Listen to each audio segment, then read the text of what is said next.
Benvinguts al tema 12. En aquest tema parlarem de la catàlisi amb la participació de compostos organometàl·lics. En primer lloc, parlarem d'alguns aspectes generals de la catàlisi, que ja coneixeu d'altres assignatures, però ho repassarem aquí.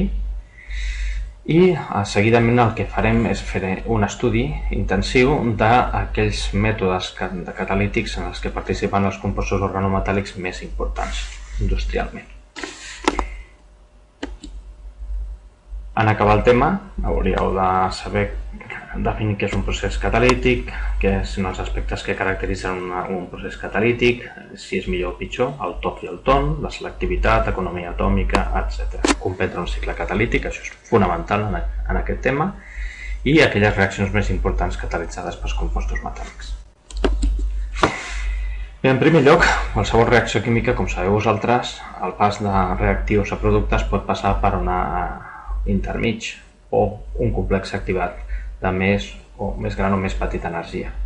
En un procés catalitzat, l'única cosa que es veu, modificada són els processos intermitjos, de tal manera que si hi ha, per exemple, en un procés normal una energia de reactivació molt elevada, és probable que el pas de reactius a productes sigui complex o molt lent, per exemple, la cinètica sigui molt lenta. En un procés catalític, en baixar les energies d'activació i possiblement en alguns casos provocar l'aparició de productors intermitjos, l'única cosa que modifiquem és senzillament la velocitat i el rendiment de la reacció. El que en cap cas modifiquem, com veieu vosaltres aquí, és la variació d'energia lliure de reactius i productes. Està clar que diversos catalitzadors poden catalitzar diverses reaccions químiques a partir dels reactius determinats i en qualsevol cas poden donar diversos tipus de productes, degut a que poden aparèixer diversos complexes activats i intermitjos en cadascuna de les reaccions catalitzades. Per tant, modificant moltes vegades el catalitzador utilitzat, podem obtenir un tipus de producte o un altre tipus de producte.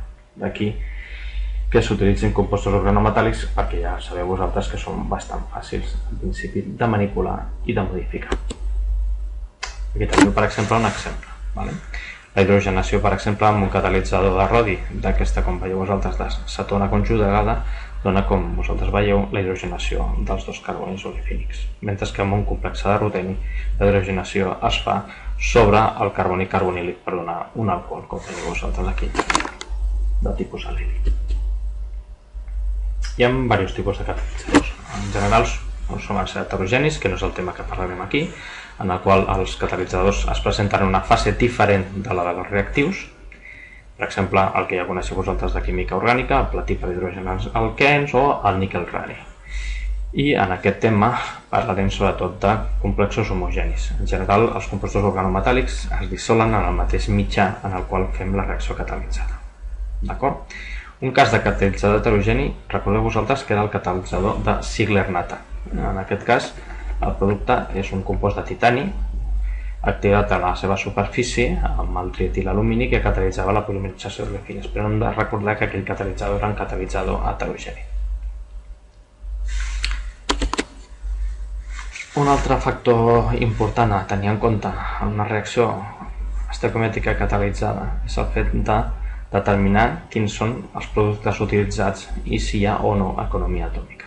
Veiem un exemple. Per exemple, la ruta clàssica d'oxidació de l'etilè amb oxirà, com vosaltres veieu aquí, passava originalment per fer la reacció de la cloridrina, o sigui, clor més aigua a l'addició sobre el doble enllaç per donar, com vosaltres veieu aquí, aquest 2-cloroetanol, el qual per tractament, com vosaltres veieu aquí, amb hidròxid de calci, que a la vegada s'obtenia per escalfament del carbonat de calci, donava finalment l'oxirà. I fixeu-vos que els subproductes d'aquesta reacció són clorur de calci, aigua, diòxid de carboni i clorur d'hidrogen. En la reacció catalitzada, per exemple, un catalitzador, en aquest cas heterogeni, que és la plata, la reacció senzillament de l'olefina en presència d'aquest catalitzador i oxigen dona directament, com vosaltres veieu, a l'oxirà. Evidentment, l'economia atòmica, tenint en compte el nombre d'àtoms emprats per fer la primera reacció i la segona, és molt més petita en aquesta ruta catalítica. Per què s'utilitzen compostos organometàl·lics? Ja ho hem comentat abans. Són manipulables, són fàcilment preparables, es poden manipular de moltes maneres perquè tant el metall central com els lligands presents modifiquen o bé la densitat electrònica del metall, la participació no d'orbitals buits, per exemple, en compostos de sets electrons, o l'estereoquímica segons el tipus de lligands presents sobre el metall. Amb la qual cosa, evidentment, permet obtenir, per exemple, intermitjos de reacció amb una energia d'activació molt baixa, com hem vist en molts casos. L'altre efecte important, com ja hem vist en molts casos, és l'efecte de la plantilla, en anglès s'ha dit template. Un efecte de plantilla senzillament el que fa és anar ajuntant una sèrie de lligants, ja sigui olefínics, acetilènics sobre el metall. Aquests per metalació donen lloc a, com veieu, metalaciclopentadiens o metalaciclohexatriens, etc., que finalment donen, per exemple, compostos de tipus C.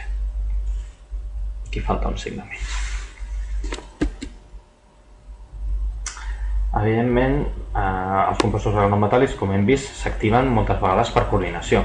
Addicions oxidants, com per exemple la reacció d'hidrogen sobre el compost de Basca, la reacció, per exemple, de carbonils metàl·lics electròfils amb hidrurs, etc., per donar compostos de tipus formil, etc. Això vol dir que, depenent moltes vegades del tipus de metall, etc., l'activació de les molècules, per exemple, l'hidrogen, que és una molècula fortament, té un enllaç molt fort, és capaç, per exemple, en aquest cas, de trencar-se per donar aquest compost d'hidro, que ja sabem nosaltres que pot donar reaccions d'hidrometalació. Com definim la bondat d'un catalitzador? És molt senzill. Hi ha dos números que, en principi, permeten decidir si un catalitzador és bo o no és bo. El primer número és el que s'anomena la freqüència de rotació.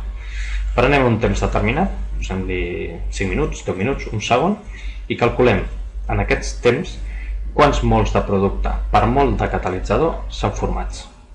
D'acord?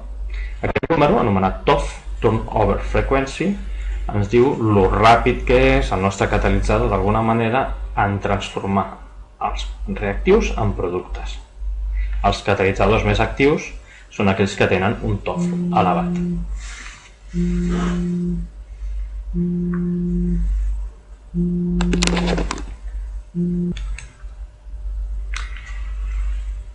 Un altre número important que ens permet saber la bondat del nostre catalitzador és el que s'anomena nombre de rotacions o cicles de vida.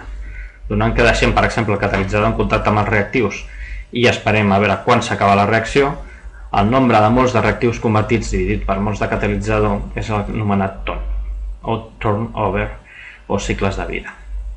Un catalitzador estable és aquell que té aquest número molt elevat, o sigui, una petita quantitat de catalitzador és capaç de convertir una gran quantitat de reactiu.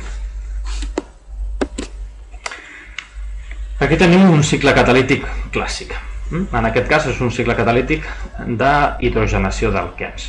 Partint, per exemple, d'aquest complex de rodi, com veieu vosaltres, de rodi 1, el qual un dels lligands presents, pot ser per exemple trifenilfosfina o altres fosfines, és intercanviat per una molècula de dissolvent, en aquest cas, com veieu vosaltres, etanol. Aquesta espècie és més reactiva, degut a que el dissolvent, l'etanol, és menys via acceptor que la fosfina, amb la qual el rodi és un centre més ric en electrons. Aquestes dues espècies, tant el precursor del catalitzador com el catalitzador, són espècies de sets electrons. Aquestes espècies fàcilment afegeixen hidrogen per donar reacció d'addició oxidant, com la que observem aquí, en la qual després, per intercanvi d'un de les molècules de dissolvent, com veieu vosaltres aquí, per una olefina entrant, ens dona aquesta espècie de 18 electrons. Degut a que aquesta espècie d'aquí, com hem vist, és de 18 electrons, realment la substitució del dissolvent per l'olefina transcorren dos passos. Primer una dissociativa i una associativa de l'olefina sobre el complex, que en aquest cas no es dibuixarà. Una vegada tenim aquesta espècie química, es satura una altra vegada mitjançant la reacció amb un dissolvent, però, mentrestant, com vosaltres veieu aquí, hi ha la reacció d'inserció U2 de l'hidrogen a l'olefina, o hidrometalació, la formació d'un complex. O sigui que, una vegada hi ha hagut la reacció d'hidrometalació, com vam veure a classe, ha d'haver un dissolvent que transformi l'espècie de 18 electrons de 16 electrons formada per la hidrometalació, una nova espècie de 18 electrons. Aquesta espècie de 18 electrons s'ha de reorganitzar per tal de que finalment l'hidrogen que quedava de la primera hidrogenació i l'alquil estiguin, com veieu vosaltres, en una posició cis per tal de poder tenir lloc una reacció, com vosaltres veieu aquí, d'eliminació, reductora i regeneració una altra vegada del catalitzador. Per tant, la primera reacció és una substitució del lligand, la segona una addició oxidant, la tercera una altra nova substitució del lligand, sovint per l'olefina, una inserció d'alquè, una isomerització i finalment una eliminació reductora. La reacció global, com veieu vosaltres, que podem pintar, és aquella en la qual l'olefina reacciona amb l'hidrogen per donar l'olefina hidrogenada. Fixeu-vos que no apareix en cap cas dintre de l'espècie de reacció ni com a reactius ni com a productes al catalitzador. Com a tal, aquesta espècie es podria dibuixar en aquest punt d'aquí, per indicar qui ha sigut el catalitzador, però en cap cas se posaria com reactiu o com a producte. D'acord? Bé, una altra manera de comprovar l'eficiència del catalitzador és la que s'anomena la selectivitat. En aquest cas, la selectivitat és la relació, com veieu vosaltres aquí, entre la quantitat d'un producte format respecte al total de reactiu consumit. Un catalitzador selectiu és aquell que produeix només un dels productes, de tots els productes de reacció. Aquesta és una acció molt important en química, ja que moltes vegades tenim més d'una possibilitat. Com hem vist en un cas anterior, per exemple, la hidrogenació, en aquest cas d'aquesta cetona conjugada, bé per al catalitzador de ruteni que ens permet obtenir l'alcohol, o bé el catalitzador de rodi per obtenir, com vosaltres veieu aquí, la cetona, són reaccions selectives. El fet que s'hidrogeni un doble enllaç o a l'altre s'anomena quimioselectivitat per part del catalitzador corresponent. També és cert que pot haver reaccions de radioselectivitat, o sigui, entre els mateixos grups funcionals, per exemple, aquest doble enllaç o aquest doble enllaç, o aquest doble enllaç o aquest doble enllaç o aquest doble enllaç, l'hidrogen en presència del catalitzador de Wilkinson no única i exclusivament hidrogena aquest doble enllaç que nosaltres tenim aquí. També és possible modificar certs catalitzadors perquè tinguin reaccions enantios selectives. Per exemple, la hidrogenació d'aquest complex d'aquí, en el qual, com vosaltres veieu aquí, és proquiral, amb un cert catalitzador bé pot transformar aquest carboni terminant en el carboni S o en el carboni R, del qual, per exemple, l'única espècie important per aquest producte d'aquí és el carboni S, i que dona lloc a un fàrmac que s'anomena levodopa, que és l'únic important en el tractament de les malalties de Parkinson.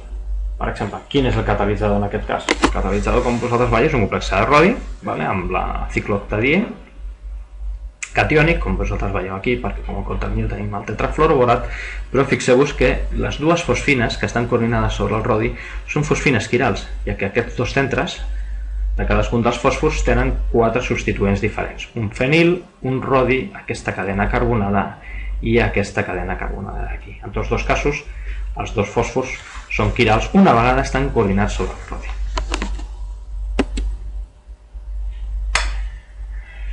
Com vam veure en les transparències dels temes principals, vam veure com es podia transformar l'etilè en polietilè d'alta densitat o el propilè en propilè isotàtic utilitzant catalitzadors Ziegler-Natas heterogenis. En metalls de transició és possible dur a terme aquests mateixos tipus de reaccions amb catalitzadors homogenis modificats. Per exemple, un catalitzador que s'utilitza modernament en substitució del catalitzador de Ziegler-Natas és aquest complex de zircono C que vosaltres veieu aquí, zircono C angular. En aquest cas, l'espècie precursor de catalitzador és aquest dicloro bis-ciclopentaenyl zirconi.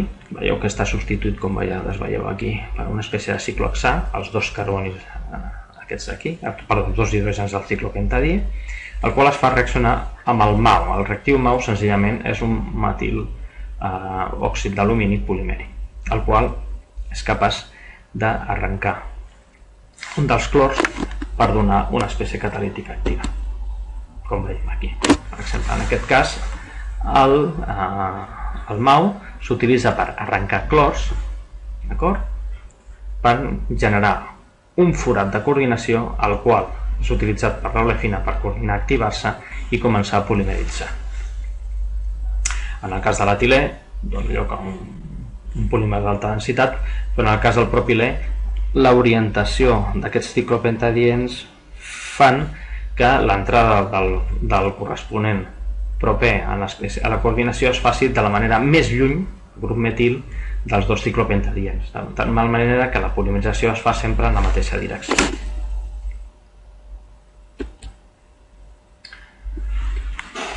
Hi ha altres complexes organometàl·lics que permeten fer oligomeritzacions d'olefines. En lloc de fer polímers de llargada, ens permet obtenir polímers de curta llargada utilitzats, per exemple, en la síntesi de perfums o altres productes farmacèutics importants. Per exemple, la reacció SHOP utilitza, per exemple, un catalitzador, com vosaltres veieu aquí, fosfina carboxilat, com vosaltres veieu aquí, de níquel, amb ciclooctadiè coordinat, el qual, en presència d'una olefina, hi ha, com vosaltres veieu, una beta-eliminació d'aquest hidrogen d'aquí i formació del ciclooctadiè, o sigui, aquesta espècie d'aquí amb dos dobles enllaços, i la generació d'un hidrogen. L'altre doble enllaç és substituït per una olefina. Bé, continuem després de la interrupció. Llavors, una vegada vosaltres veieu que tenim aquesta situació d'aquí, la reacció evident és la hidrometalació, inserció U2 de l'hidrogen en aquest doble enllaç per formar aquest corrent etil, i el forat de coordinació deixat per la inserció és ocupat per una altra olefina. En olefines internament comencen a coordinar fins a tenir un polímer determinat, que com veieu vosaltres va entre 2 unitats d'olefina i 7 unitats d'olefina. El pas final, com vosaltres us podeu imaginar, és la beta-eliminació, el qual ens dona una altra vegada el catalitzador original, l'espècie catalítica original. Una altra reacció molt important és l'anomenada isomerització d'alquens, que hem vist bastants exemples al llarg del curs. Una isomerització ens permet obtenir una olefina a partir d'una olefina original, ja sigui terminal o interna, la qual ens permet, per exemple, obtenir diversos tipus d'olefines, com per exemple, en aquest cas l'olefina, aquesta terminal, es pot transformar en l'olefina cis o l'olefina trans mitjançant un catalitzador. Les reaccions de catàlisi d'isomerització d'alquens tenen lloc independentment del metall i, depenent del metall i els seus substituents, poden donar lloc, per exemple, a la isomerització a olefines internes o al revés. Però els mecanismes són idèntics. Per exemple, en aquest cas, el precursor de catalitzadors, aquesta espècie de rodi de 18 electrons que conté un hidrur, en general gairebé totes les isomeritzacions d'alquens són compostos hidrurs, el qual perd una fosfina per donar una espècie activa de 16 electrons pla quadrada. La substitució, com vosaltres veieu aquí, l'addició d'una olefina sobre l'espècie de 16 electrons dona una espècie coordinada de 18 electrons saturada, la qual dona després, com vosaltres veieu, una inserció U2 per donar aquí el corresponent, el qual, per beta-eliminació d'aquest hidrogen d'aquí, dona ja una olefina interna, la qual es descoordina, perquè és menys estable que l'olefina original menys substituïda, regenerant, com vosaltres veieu, una altra vegada l'espècie de 16 electrons que torna a la cicle catalític. Per tant, hem tingut una substitució dissociativa de lligants, una inserció d'olefina per hidrometalació, una beta-eliminació i finalment una descoordinació. Una reacció més complexa és l'anomenada hidroformilació. La hidroformilació és, en el fons, una reacció entre una olefina, monòxid de carboni i hidrogen, com vosaltres veieu aquí, per la formació de la hidrogenació de l'olefina original, però la inserció, com vosaltres veieu, entre l'hidrogen terminal de l'olefina d'un monòxid de carboni. És clar que aquestes reaccions poden donar dos tipus d'aldehids, aldehids terminals i aldehids ramificats. Els més importants des del punt de vista econòmic són els aldehids terminals. Patint, en aquest cas, en el cicle catalític s'utilitza aquest complex de rodi, d'hidrur de rodi, el qual perd una fosfina i dona una espècie de 16 electrons insaturat, la qual com vosaltres veieu, dona una reacció d'addició de lligand per donar una espècie saturada de 18 electrons. La hidrometalació corresponent d'aquesta olefina ens dona lloc a l'alquil. Ara, si tenim una espècie de 16 electrons, és capaç de reaccionar amb un monòxid de carboni per donar un compost de 18 electrons saturat. I ara ja tenim, com vosaltres veieu vosaltres aquí, els dos grups importants per donar la inserció migratòria, un monòxid de carboni i un grup alquil. Després de la inserció migratòria hi ha l'addició oxidant d'hidrogen sobre l'espècie de 16 electrons i finalment una eliminació reductora, com vosaltres veieu aquí, del corresponent aldehid, per regenerar una altra vegada l'espècie principal. Fixeu-vos que en aquest cas l'addició oxidant de l'hidrogen és l'últim pas de la reacció. La carbonilació de metanol, que vam veure a classe, la repetim aquí, parteix de, com vosaltres veieu aquí, d'aquesta espècie pla quadrada de 8 de rodi, la qual fa una reacció d'addició oxidant, com vosaltres veieu aquí, de metil. Fixeu que una espècie negativa, o sigui, amb un nucli de rodi molt ric en electrons, per donar, com vosaltres veieu aquí, aquesta espècie de 18 electrons. Per inserció migratòria d'aquest metil i aquest monòxid de carboni tenim el corresponent acil, el qual, com és una espècie de 16 electrons, és capaç d'una altra vegada saturar-se a 18 electrons per donar l'espècie aquesta hexacoordinada, la qual després de fer una eliminació, vosaltres aquí, d'eliminació reductora de iodur de metil, es regenera l'espècie catalítica original. El segon cicle catalític únicament explica d'alguna manera què ha de passar amb l'espècie del iodur d'acil. El iodur d'acil és capaç de reaccionar amb l'aigua per donar corresponent àcid acètic de la reacció, que genera iodur d'hidrogen, que pot reaccionar amb el metanol de la reacció per donar aigua i iodur de metil. La reacció completa, com vosaltres veieu aquí, de la reacció de carbonilació de metanol és la reacció del metanol més el monòxid de carboni per donar l'àcid acètic. I el catalitzador, com vosaltres veieu aquí, és aquesta espècie química. Aquests últims dies hem estat parlant de la metàlisi d'alquens. Recordeu que és una reacció molt important, molt versàtil, que es basa senzillament en la reactivitat dels carbens metàl·lics. Aquests, com vosaltres veieu aquí, són espècies en general insaturades, 16, 14 electrons, etc., però que contenen un doble enllaç carboni-metà. Llavors, per tant, les insaturades poden, com vosaltres veieu, coordinar un doble enllaç. Després, aquest doble enllaç ciclar-se, com vosaltres veieu, per al moviment d'aquests electrons, per donar el ciclometala butà, que veieu vosaltres aquí, el qual per reorganització interna, o sigui, de trencament d'aquest enllaç per formar aquest doble enllaç d'aquí i trencament d'aquest d'aquí, genera una altra vegada una espècie carbènica i, com vosaltres veieu aquí, aquesta olefina. Aquesta espècie insaturada pot reaccionar amb una altra olefina per, com vosaltres veieu aquí, fer el mateix tipus de ciclació anterior i intercanviar-se als corresponents posicions finals, generant una altra vegada la mateixa olefina. La reacció global, com vosaltres veieu aquí, correspon a partir d'una olefina, com vosaltres veieu, amb substituents en el carboni 1, dos substituents i dos hidrogen en el carboni 2 per donar etilè, com vosaltres veieu aquí, i una olefina tetrasubstituïda. Els catalitzadors solen ser, com vosaltres veieu aquí, espècies fortament oxidades, amb força forats de coordinació. Per exemple, en aquest cas, complexes de wolframi 4, de ruteni, com vosaltres veieu aquí, ruteni 2, o de molibdè, com vosaltres veieu aquí, 6.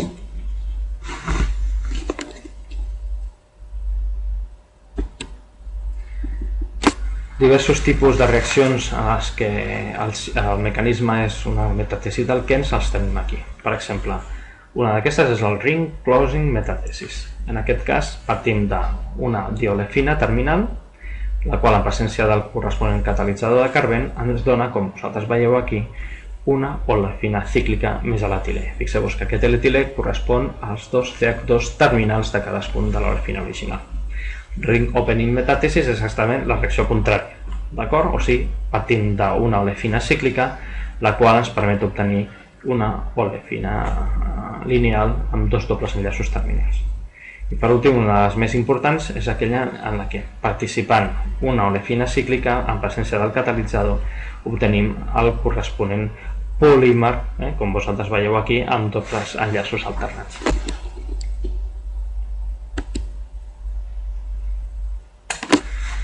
Altres reaccions importants en química organometàl·lica, que heu vist sobretot en química orgànica, són les reaccions d'acoplament entre l'urs d'arils i alguns organometàl·lics. Per exemple, en aquest cas, l'urs d'aril, com per exemple el bromobenzè, en presència d'un organometàl·lic que té almenys un enllaç carboni-metall, en presència d'una altra espècie activa, és capaç de fer un acoplament com si fos una reacció de substitució nucleofílica de l'halogen original. D'acord? Depenent del grup d'aquest reactiu organometàl·lic, per exemple, compostos d'estany, compostos de bor, compostos de magnesi, compostos de zinc, tenen diversos noms, degut als seus descobridors: Steele, Suzuki, Kumada i Leishi. Per exemple, la reacció de Suzuki, una de les més importants, ens permet partir, per exemple, d'un derivat halogenat de compost d'aril, que en presència d'un borat i en presència d'un catalitzador, en aquest cas de paladifosfina, ens permet acoplar aquest anell aromàtic, com vosaltres veieu aquí, sobre aquest enllaç clorcàrboc. El mecanisme és relativament senzill i molt similar als que hem vist fins ara.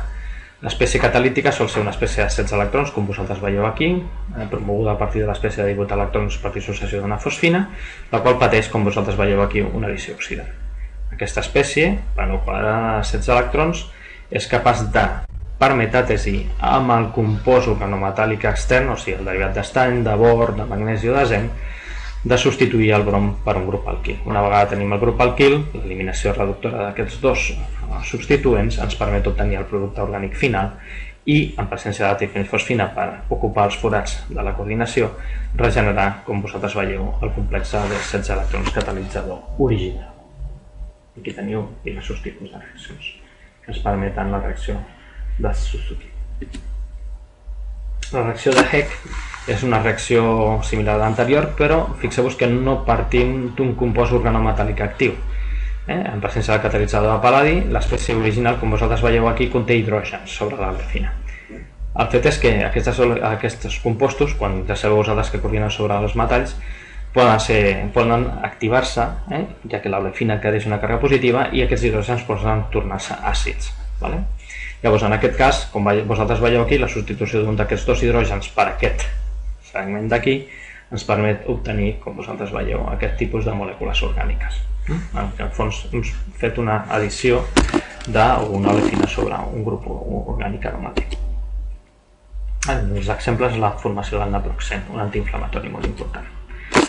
La reacció de Heck en aquest cas és molt important conèixer el mecanisme perquè és també similar als anteriors. L'espècie, com veieu vosaltres, original és una espècie de 16 electrons de pal·ladi, la qual per addició oxidant, igual que hem vist a l'anterior, obtenim aquesta espècie d'aquí, la qual, com vosaltres veieu aquí, una de les fosfines és substituïda, com vosaltres veieu, per una olefina, és una reacció de substitució de lligants, i una vegada tenim aquesta espècie, l'addició U2 del grup aril sobre l'olefina ens permet obtenir, com vosaltres veieu aquí, aquest grup alquil.